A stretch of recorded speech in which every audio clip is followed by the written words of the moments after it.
Hello, demons, and well, the souls as well, and welcome back to the portal. Today's story that you're peering at through the portal is by ᒕ1987, which is called Souls-like. So, sit back and relax, grip your seats, and listen. Souls-like. Do you play video games, Terrence? The devil asked me as he sat perched atop the podium. I held my wife's dying body in my arms. Tears streamed from my face, and her blood covered my bare chest. I looked up with a mixture of hate and incredulity. What? The devil stared back intently. In an instant, he flashed from the podium to appear 2 feet in front of me, kneeling over to look me in the eyes. You have to be a gamer. What are you, a white male in your mid-20s? You're the target demographic. The devil stood straight and adjusted his pin-striped suit. Regardless, let me tell you the rules, my boy. I looked around me, desperately trying to find an exit to escape with my wife. I realized the chapel around me had vanished. Only a thick fog surrounded us. The only thing I could see clearly was the podium and the well-dressed devil. Dark Souls, ah yes. A game for true patrons of the arts. You know of it. The devil noticed I wasn't paying attention and flicked his hand at me. An unseen force jerked my head around to look at him. Yes, I've seen videos of it online. I stammered fearfully. The devil's dirty yellow eyes stared back at me. Then he smiled, showing his sharpened teeth. Good, but let me explain how the game works.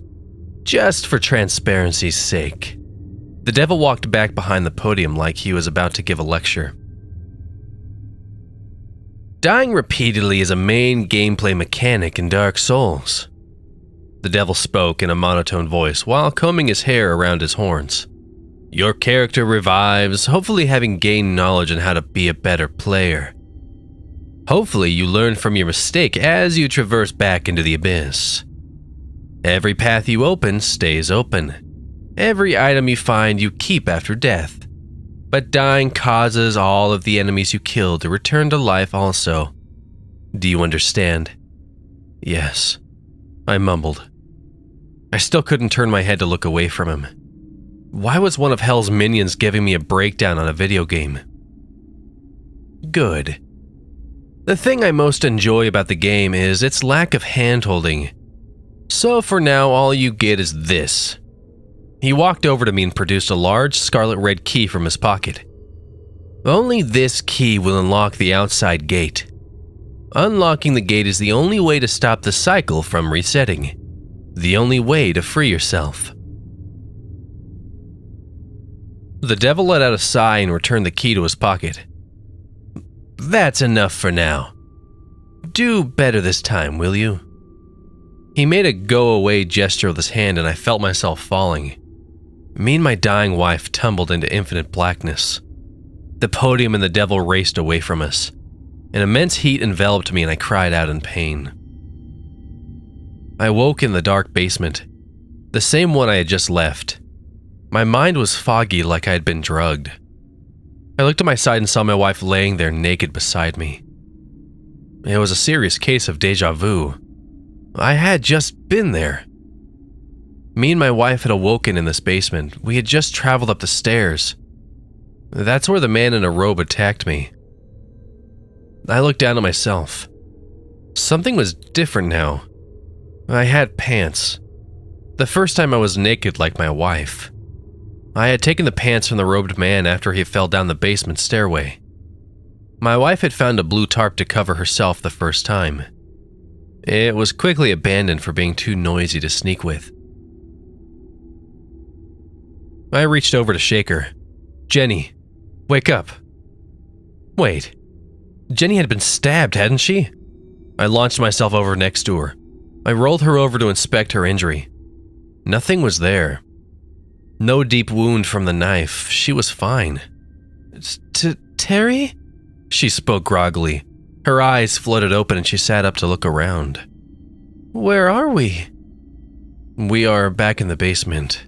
That thing brought us back here. What thing? She asked. She quickly realized she was naked and covered herself with her arms. She looked to her side to see a ratty blue tarp hanging over some junk. She snatched it and pulled it around herself. What is going on here? She gasped. I stared at her for a moment before asking in a measured tone, What do you remember last? Jenny blinked. I could see the cogs beginning to turn in her head. We were at Michelle's and David's wedding rehearsal. She squinted and tilted her head. We were walking to our car. You had to park in a different parking lot away from the venue. She paused. I don't remember getting to the car. I waited for her to continue. But she just looked around the dusty basement. That's it? I asked. You don't remember waking up down here? You don't remember that asshole who attacks us and fell down the stairs? You don't remember the devil stabbing you and giving me a speech about video games? No, babe, Jenny replied. She gave me the look and the tone she routinely used when she thought I was overreacting. We've been here before. Are you okay? What was going on? The horned bastard said something about a cycle resetting. Had he reversed time? No, it couldn't be. He drugged us somehow and threw us back down here. But how did Jenny's stab wound disappear? Come on, I said as I grabbed Jenny by the hand. I pulled her towards the stairs, her blue tarp crinkling loudly. We carefully went up the stairs and I opened the door slowly. The same wood-paneled hallway greeted me. It smelled of old wood and mold. The short hallway stretched on 10 feet before turning to the left. That's where I had to run into this big man in the robe last time. I told Jen to wait and crept down the hall to peek around the corner. There he was again. The same big guy with an ugly face and crazy eyes. He even screamed the same damn thing. Your blood will flow eternal, he screamed as he rushed me. I retreated back down the hallway. It had to be his twin or something. I didn't struggle with him like I did the first time. I would set him up for the same move I used on him before. There is no way he would be that stupid to fall for it again. I scampered back to the doorway by the stairs. Jen screamed and flattened herself against the wall. The idiot came barreling at me at full sprint. I caught his momentum, crossed my leg, and performed a textbook hip toss. His speed and weight caused him to become airborne before cracking hard on his head halfway down the steps and tumbled the rest of the way. He lay very dead at the bottom, his leg twitching a little. Jen screamed louder and I stood dumbfounded. The idiot didn't remember. I'd killed him the exact same way the first time. I'd fought him for longer, trying to wrestle him to the ground before I realized I was about to be pushed down the steep stairs. It was a cycle. Time had repeated. I finally calmed down Jenny to follow me back down the hall. We turned the corner to enter a waiting room or foyer for the chapel. 2 large double doors led further in. Opposite of it were the doors leading outside. Jenny went to open the exit doors and I stopped her. Don't bother, I said. It requires a green key to unlock. I felt like I was going to throw up. Like a video game, I spit. Like before, our only option was to go deeper into the chapel. I told Jenny to wait outside. She did get stabbed the last time. I opened the double doors slowly. A familiar sight greeted me. A small windowless chapel. Dark drapes hung from all 4 walls. Strange symbols and writings were spray painted all over them. Looking too long at these symbols made my head hurt and vision blur. 3 short pews on either side of the aisle. At the end of the aisle were 2 robed men, kneeling and praying to the podium. These are the assholes who held me down while that devil stabbed my wife in the belly. She didn't even act like she saw him when she was upon her to kill her. He just walked up and stuck her while she screamed at the men to let me go. Not this time, I said to myself as I scanned the room for something to use as a weapon. I saw a small box at the corner to my right.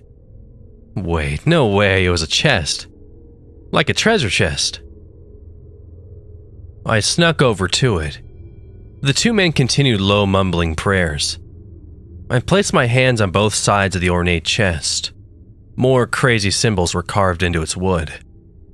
I opened it slowly while leaning away. I've played my fair share of games with booby-trapped chest. When I finally looked in, I almost laughed. Nestled within red soft felt fabric was a short flintlock pistol. I picked it up.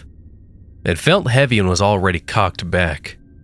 Tiny grains of what I assumed was black powder sprinkled out of the side of the gun. I had seen movies where soldiers and pirates manipulated the weapon. That didn't make me an expert. But I hoped it was all set to fire. I realized the praying had stopped. I looked over to see the two men standing and looking for me. Looking up put me in the view of one of the cultists. He saw me and gave a short scream. Instead of running down the aisle and turning, he was going to be a Pentecostal and jump the pews to come straight for me. As he got to the last pew, all I could see were the crazy eyes. He was cold like a spring to jump at me when I leveled the pistol and fired. A blast of smoke and noise rocked my senses, followed by a loud thump. When my vision cleared, the man had toppled off sideways to land headfirst in a crumpled pile beside me. I didn't have time to think as the other man was on me instantly, screaming and swiping at me with a small knife. I held my arms and elbows outwards to defend myself. I felt quick slashes across my arms. As he got closer, he reared back to stab me in the gut. I whacked him across the head with the barrel of the pistol. It was a heavy smack that stumbled him backwards. As he looked at me, trying to regain focus, I saw red lines of blood begin running down his face. He screamed again and came in with a lunge. That's when I saw Jenny knocked him in the ribs from behind with a bat. He stumbled sideways into the pew and dropped his knife. He was bent over and barely holding himself up with his hands. I launched in to deliver a tremendous elbow to the side of his head, laying him out on the stone floor. I looked up at Jen. She had dropped the tarp to help me. Now she stood there terrified and naked, cradling the bat. "Where did you get that bat?" I asked. "On the opposite side of the room. It was just laying on a table," she replied. Then her eyes widened. "You're bleeding." "It's nothing," I said, as I moved to pick up her tarp. I ripped off a strip to wrap around my forearms. She covered herself again and followed me to the podium up at the front. "If I know video games, there is something important here," I said as I walked around it. I kneeled to look closer at a small wooden box carved with the same head-throbbing symbols. I opened it and let out a laugh. It was an ornate green key. "Come on," I said as I snatched the key and marched back down the aisle to the foyer. Jenny crinkled noisily behind me with her tarp. When I got to the double doors, the ornate key slid in smoothly. "We are making progress," I said, looking back at Jenny. "We need to find you some clothes next." Jenny's face filled with terror as I felt the door being ripped open. I looked back to be staring at someone's well-muscled chest. I looked up to see a face shrouded with a clear plastic tarp. A rope tied tightly around the thing's neck. Fog from the thing's breath sucked the bag in and out. I tried to step back from the giant.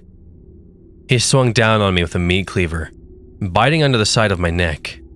Then he grabbed me by the head and launched me outside past him. I flew off the small front porch to land face first in the dirt. I tried to get up, but didn't have the strength to push myself up. I could see my lifeblood pooling out before me. I heard a scream as Jenny landed on the ground in front of me. I reached out to her and her to me. The giant stomped over to tower over Jenny. I tried to call her name out but only gurgled blood. The cleaver came down to bury itself in her head.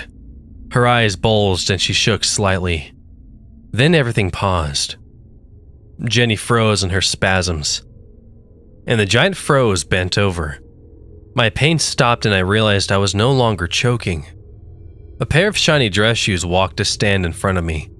"Get up," said the devil, as he looked down on me, disappointed.